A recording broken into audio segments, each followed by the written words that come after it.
Ang huling salitang iniwan niya kay Damyon, pag-aaralan niya ang alok nito. Hindi niya sinabing buo na ang desisyon niya. 3 araw pa ang nakaraan bago niya ipinasabi sa kapatid.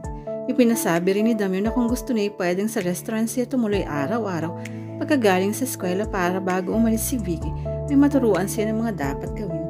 Sa mga panahon ngayon, waring sinasadya ni Damyon na hindi magpakita sa kanya at hindi niya uli maintindihan kung bakit parang lalong naragdagan ng inis dito. Si Jonas man ay hindi niya nakikita at ayaw man niyang aminin sa sarili. May katiwasihan ng loob siyang nadarama dahil doon. Hindi dahil takot siyang makita ng Kuya Nardo niya. Pangalawang dahilan na iyon. Mas malamang ang pansariling kadahilanan kaya natitiwasay ang loob niyang hindi sila nagkikita ng nobyo. Madali silang nagkahulihan ng loob ni Vicky. Masasabi pa nga naging kaibigan agad sila sa maikling panahong ipinag-aaral niya ito. Minsan pa nga inabot siya ng gabi sa restaurant. Mag-iikawalo nito sinasara. Sumama siya kay Vicky sa tirahan nito sa itaas. Mababa ang kisame ng tirahan ni Vicky. Ilang dangka lamang ang layo sa kanilang ulo kapag nakatayo.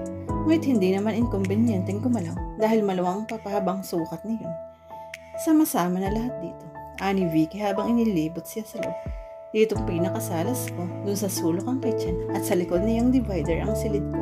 Pero kahit ganito to, hindi ko ipagpapalit sa mga paupahang kwarto dyan na kay liit-liit, kay dilim-dilim, pag magkamahal-mahal, magkanong upa mo rito? Tanong niya habang hinahaplos ang makintab na puna ng true pillow sa sopa. Natawa si Vicky. Libre ako rito. Bahagi rito sa inuupahan ng restaurant. Oh, di makapaniwalang sabi niya. Hindi sinabi sa iyo ni Damyon. Bakit hindi ka ba lilipat dito kapag pinalitan mo na ako?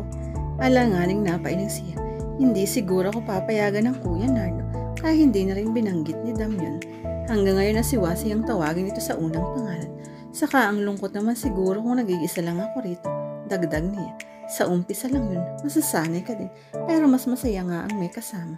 Mas masaya ako noong narito si Rian. Natigilan siya. Kilala mo si Rian, diba? Naikwento ng Kuya Nardo ko. Masarap din kasama yun. Yun nga lang, hindi siya nakadestinong maging waitress lang. Parang pares mo rin ang storya. Tinulungan ni Damyon sa tulong sa pagtatrabaho rito ay nakapag-aral. At ngayon gustong ibalik ni Damyon ang nakaraan sa pamamagitan niya dahil magkamukha sila ni Rian. Parang gustong umikot ng pakiramdam niya. Nagpaalam siya agad kay Vicky at tinanggihan ang alok nitong doon maghapon. Hindi siya patulugin ang pinag-usapan nila ni Vicky. Nagtatalo ang isip niya kung tatanggapin ang alok ni Damyon o hindi. Kung totoo ang hinala niya ay nire-revive lang nito ang nakaraan. Lalabas na nagsasamantala siya kapag tinanggap ang alok nito. Loko-loko si Damyon sa paghabol sa nakaraan na pero sinasamantala mo na niya ang pagiging loko-loko nito. At bakit hindi? Tanong ng isip niya. Kung gagamitin lamang din si Damyon sa pagpapantasya para masiyahan ang sarili, bakit hindi naman niya tanggapin ang kapalit? Tatanggapin niya ang trabaho ng walang guilty feelings. Sasayawan niya ang tugtog ng isang loko-loko para sa kanyang advantages.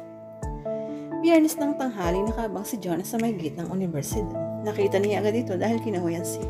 Nakangiti siyang lumang. Long time no siya. Tila pabirong sabi niya. Oo nga parang walang ganang sabi ni Jonas.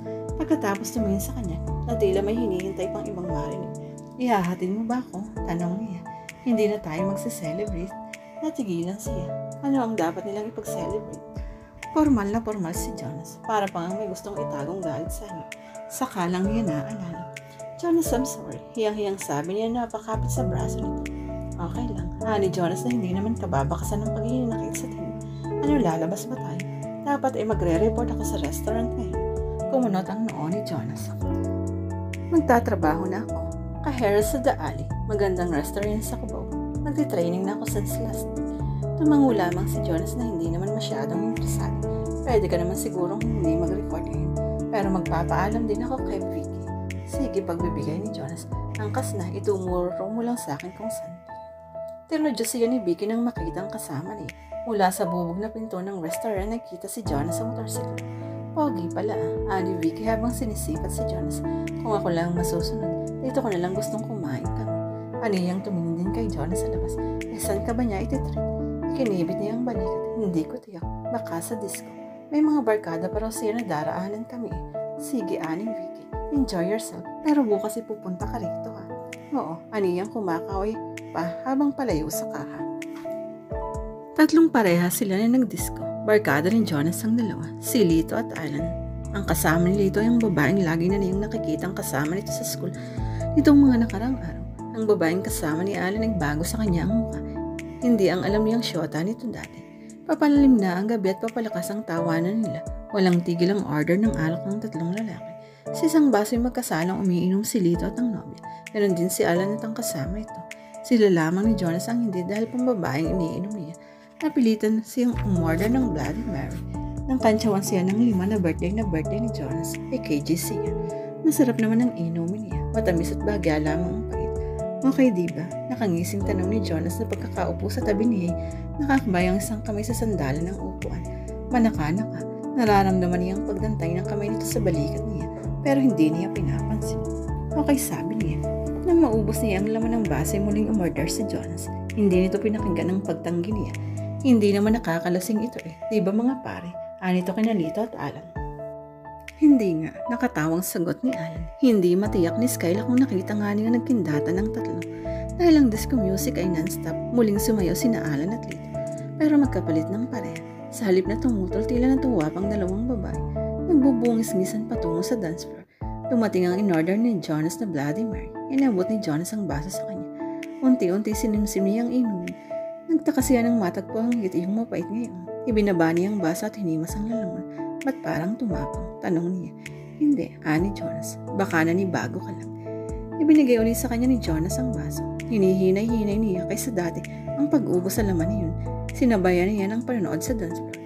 Halos magkayakap ng dalawang pareha na hindi naman siyang tunay na magnomyo. Sumasayo pa rin ang 4 pero pangit sa tingin niya. Malaswa, ang dalawang babae tila nagpo-floor show na hindi niya maintindihan. Pinilig-pilig niya ang ulo, nalalasing na yasa siya. Iba na yata ang nakikita niya kaysa tunay na nasa harapan. Pero magaan nga ang pakiramdam niya at parang panangtiyak na bagay na naiisip niya. Kalat, nagwawating-wating. Pero masarap na pakiramdam, maginhawa, parang gusto niyang magsayaw. Tumawa. Naramdaman niya ang pagpatong ng isang kamay ni Jonas sa ibabaw ng hita niya. How do you feel? Tanong niya. Fine, nakatawang sagot niya. Lagi nakakatawa kapag anong nagsisimula na naman si Jonas sa dating sakit nito. Dati-dati magagalit siya. Iiwan pa siguro ito. Pero hindi nga siya nagagalit ngayon at hindi niya makakapasa isip kung bakit. Walang laman ang ulo niya. Parang gusto kong lumipad. Walang ano-ano sabi niya. Tumayo siya at hinila sa kamay si Jonas. Sayaw tayo. Kinawit si ni Jonas sa bebo. Hindi, mas maganda kung lumabas na lang tayo. Lilipat tayo ng lugar. Parang maamang tupang sumunod siya rito. Humabol si Lito nang malapit na sila sa pinto. Okay na agad pare? Tanong nito kay Jonas. See for yourself. Makahulog ang sagot ni Jonas na inginuso siya. Malisyoso ang pagkakangiti ni Lito nang tumingin sa groggy niyang eyes. Halos inaalayay na lang siya ni Jonas para hindi bumagsak. Bahala ka na sa motor ko. Pagbibili ni Jonas, magta-taxi na lang kami. Tanggap ba ang taxi sa Heaven to June ni Lito ng 2 kamay sa Heaven Motel? Nagtawa ng malakas si Jonas. Hindi pa rin maintindihan ni Sky lang nangyari sa kanya. Basta sunod lamang siya ng sunod. Maging nang tumawag ng taxi si Jonas at aktong isasakay siya ay hindi niya nanlaban. Pero may biglang tumapik sa balikat nito na aktong sasakay na rin sa taxi. Gulat na nagtaas ang tingin si Jonas. Naningkit ang mga mata nang makita kung sino ang gumawa niya. Sa namumungay na pagkakatingin sa lalaki, nakilala ni Skyla si Damian.